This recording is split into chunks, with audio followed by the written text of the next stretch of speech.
I've talked about Ray Dalio before. He's a hedge fund manager. He owns his own business, a hedge fund, and his self worth is about $20 billion. His company just opened a position in gold of US dollars 318 million. Yes, it was GLD instead of physical metal, but I do know that he personally owns physical.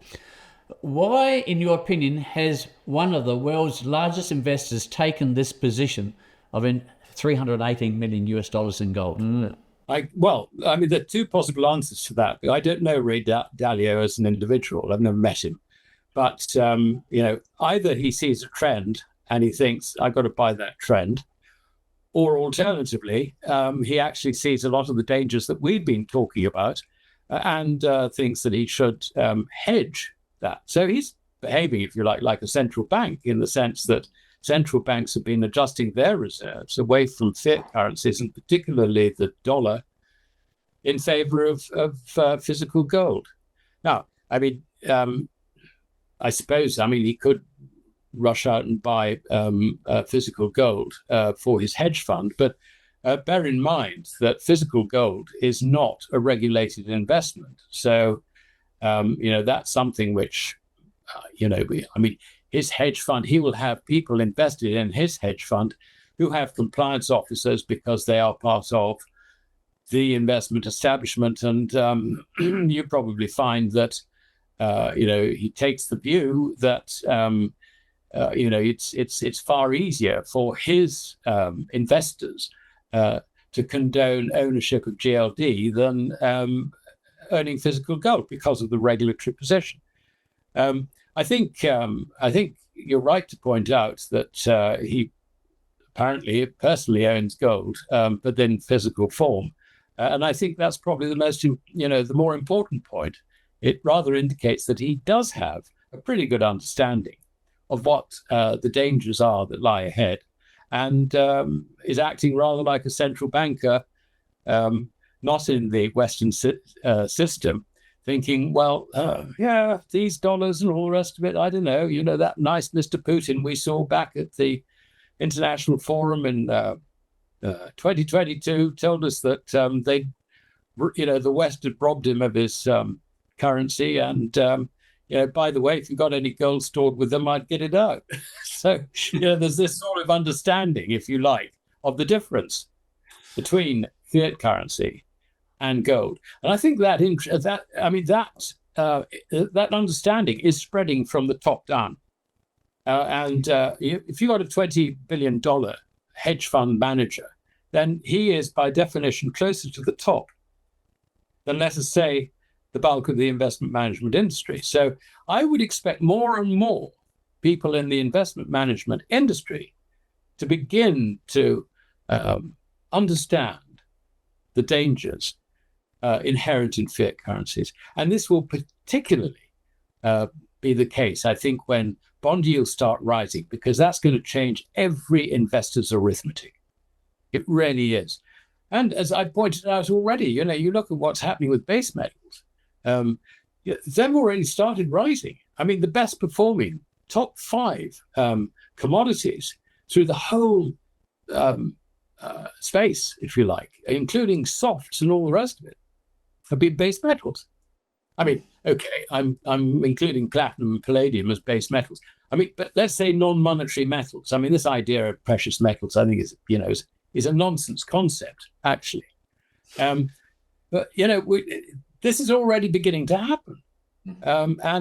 You got you might sort of say it's interesting, because since I put out that article, I had one comment saying, well, mining methods have improved and all the rest of it. So actually, the idea that, metals should maintain a value against gold over the long term isn't necessarily correct. But hold on a minute. We're not talking about supply demand. You can look at supply, you can look at demand, for different metals and all the rest. They change all the time. You can also look at the prospects of, if you like, of large new discoveries. You can look at all these different elements. But the one thing that matters is that we do know that over the very, very long term, And we have documentary evidence from Diocletian's edict of maximum prices, roughly 300 AD, about then, to date. And we can confirm that the purchasing power of gold over long periods of time is extremely stable. So you cannot dismiss the fact that these base metal prices, if you like, as the most important part of the industrial complex, are so oversold as a result of the distortions brought in through paper currencies, fiat currencies, that there's only one way for it to go, and that's up. And we also forget, we sort of think, well, we're all going to hell in a hand cart and all the rest of it, and the world's going to be terrible. No, it's not. It's terrible for us. But you've got another half of the world, which is run by people who the Americans are trying to tell us are our mortal enemies, the Russians and the Chinese. And their cohort in the Shanghai Cooperation Organization and BRICS, that is another world. And everything the Americans do basically validates the move into BRICS in particular, because the Shanghai Cooperation Organization is already a pretty mature thing.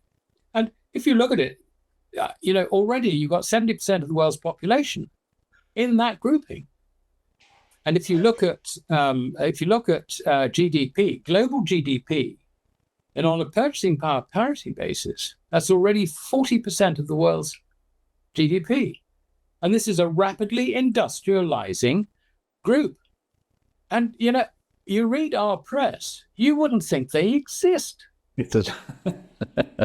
Yeah. Very, very true. I mean, we're talking about the world.